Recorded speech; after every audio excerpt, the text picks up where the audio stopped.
Come on, let's do this. Come on now. You ready? Who's with me? Come on. All right. Now. Who's with me? Let's do this. Come on now. Yeah, thanks. Who's with me? Let's do this. Now.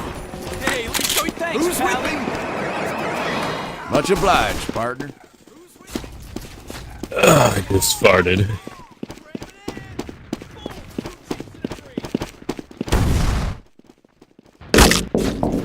Hold up, my dog is screaming. I'll verify.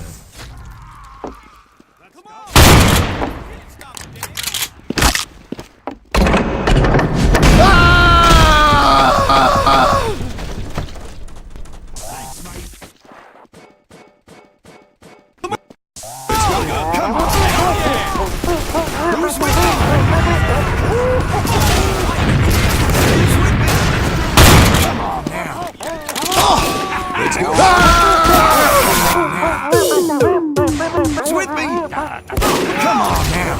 Yeah, conga time. Let's go. Come on Let's do now. this. Hey. Who's with me?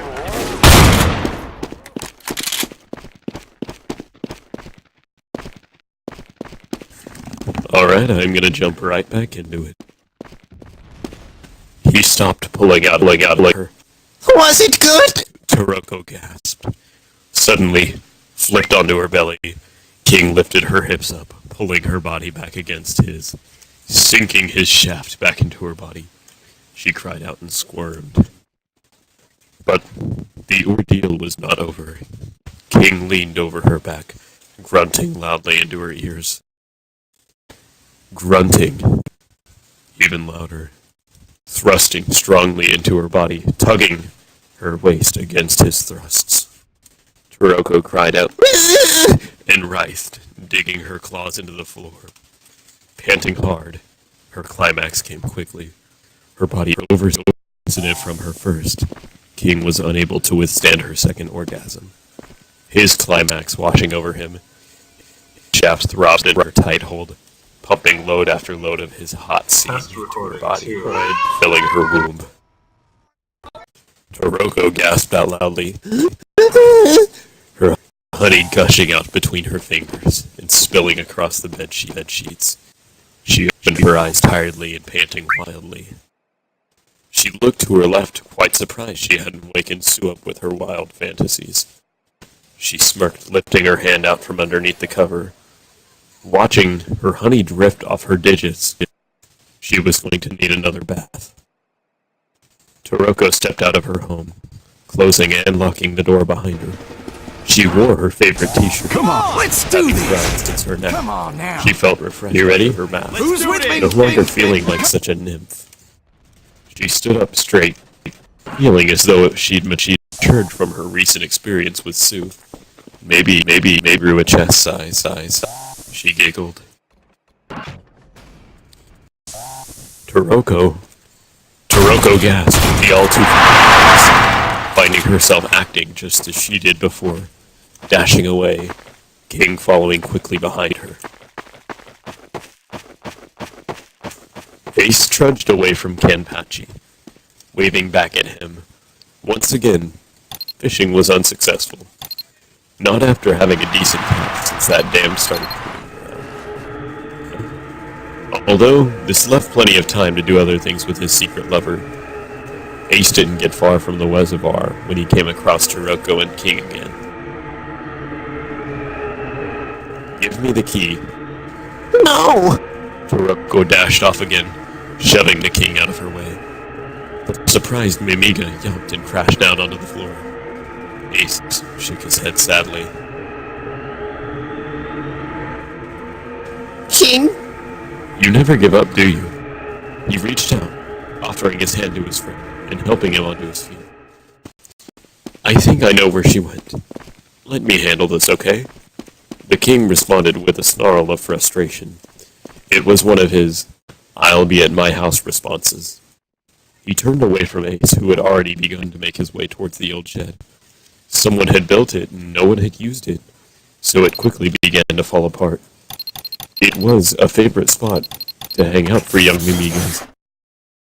Ace himself still remembers the times he spent there with all of his friends.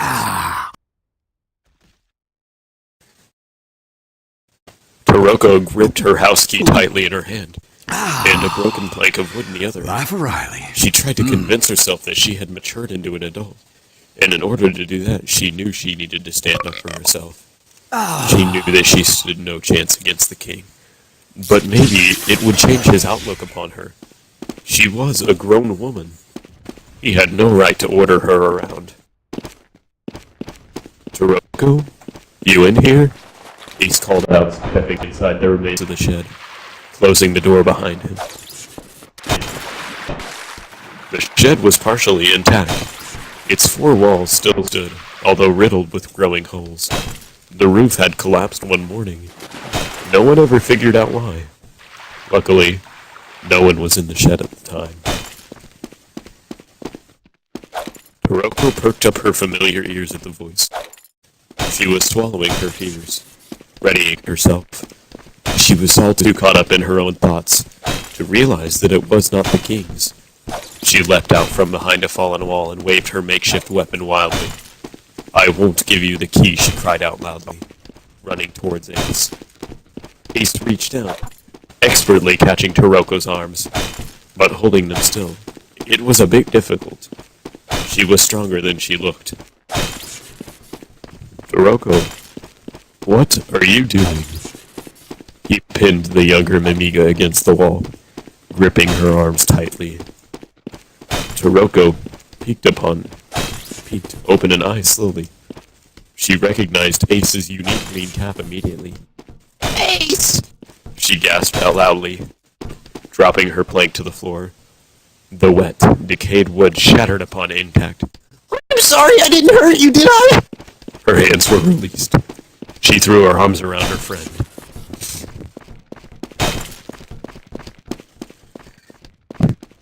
"No, even if you had hit me, that piece of wood wouldn't have hurt at all."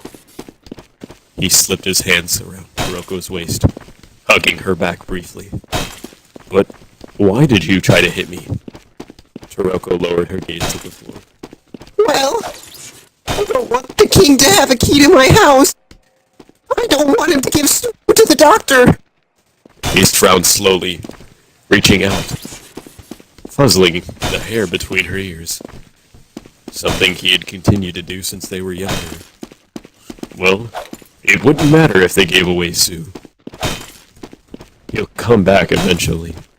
Your brother did exactly what we should have done in the first place. Stand up against him. We don't have the numbers to do so now." He sighed softly.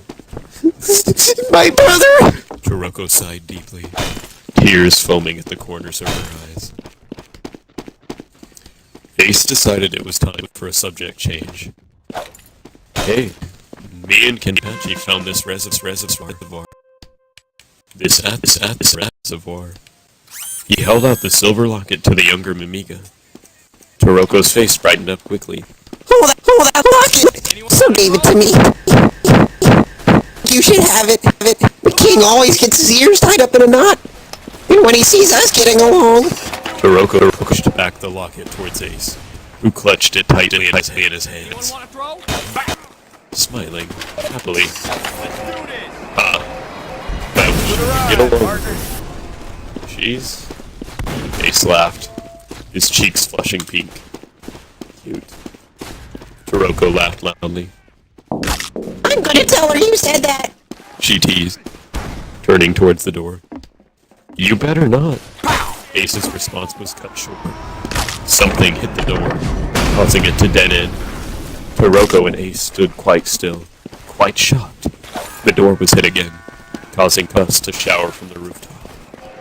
The wood splintered and cracked, before shattering, sending bits of wood and dust flying into the air.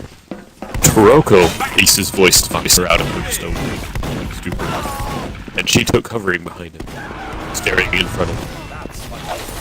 "You must have really pissed the king off then." Ace joked, but he wished it was the king. He reached into his coat, nudging the button apart from his holster, gripping his handgun tightly in his hand. The debris settled, and Ace had a hard time keeping a straight face. Standing in front of him was a stone golem, in the shape of a giant toaster.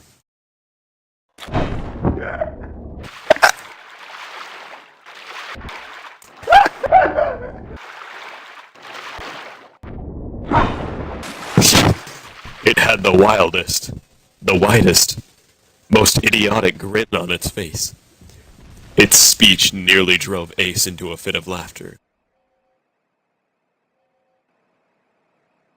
Huzzah! There you are! You can't hide, no!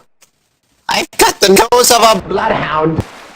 Ace wanted to give this guy an IQ test Bam! and laugh as it failed. Indeed you do. Another voice, the voice of a woman this time. Her tone was vicious and menacing. She appeared out of nowhere, floating in the air a few feet above Toasterface.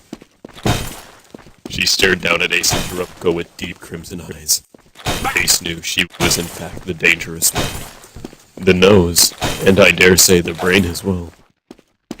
Ace couldn't help but agree with her. Misery! Toasterface shouted. It was a name that well matched her looks. And by first impressions, what she could do as well. Unfortunately, Ace wasn't into bondage. I found her first. You guys are with the doctor, are you? Kuroko shouted, nervously stammering. Ace held out his arm, keeping Kuroko behind him. What do you want? Ace called out to Misery. More than to do the walking kitchen lines. Misery paused, her gaze locking onto Kuroko. So you're Sue, eh? The doctor has called for you. Come along now. What? I'm not Sue! Kuroko barely finishes her sentence before she finds herself I'm trapped selling in professional kill streak Please don't Australian be rude. extinguisher for 8 Do keys not be rude. people only. Be quiet. Trade me if interested. Be quiet. She cries out loudly, being lifted into the air. Ace! She screams out, reaching toward her. Kuroko!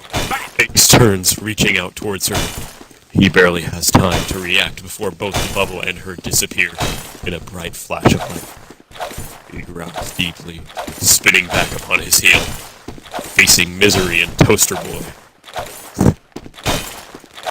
He pulls his hand from his coat, gun clenched tight, fingers upon the trigger. Bring her back, he shouts, his sights on Misery. Balrog, I leave the rest to you. She was addressing the giant toaster. Continuing to pretend Ace was not there, she quickly flew off. Ace's shot only hitting the air where she once was. Not again! Balrog shouted in frustration. What do I? He was cut off by the sudden pain spreading through his body. Something had shot into his grill.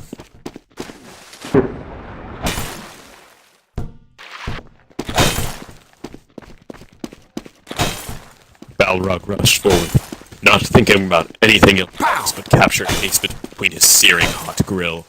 For a gigantic toaster, he was fast. He opened up his grills, ignoring the growing pain in his body. Normally, Ace would have dived out of the way of the charging toaster, but he was regally pissed. He continued to fire into the Balrog's vulnerable grills until the last moment where he leapt up into the air. He kicked off the Balrog's face, gaining a bit of height, and landing back safely behind the toaster. Balrog cried out in pain, his insides burning. He had found it hard to stop running. He crashed through the wall, nearly tumbling over. He realized that there was no way to win without better weaponry. He leapt up into the air, disappearing like Kuroko did in a bright flash of light. Damn it. Ace cussed once more, shielding his eyes from the light. He holsters his gun with a deep sigh. His gaze falls down upon his hands, which burned from the heat of his weapon. It was the drawback of firing this gun so quickly. It overheats, and while the heat unaffects the performance of the gun, it causes serious pain to anyone foolish enough to not let go after each shot. Kuroko, stay strong for me. I'll be there soon, okay? He whispered softly to himself, knowing that she could no longer hear him. He slunk down to his knees, coming down from his adrenaline-fueled high. Kuroko.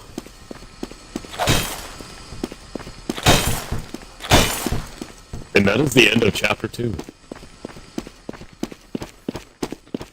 Yeah, I think I'm gonna hold up one moment. I think I'm gonna cut it there though. However, simply because that is pretty long. If I just try to keep killing everybody and kill friendlies, just But yeah.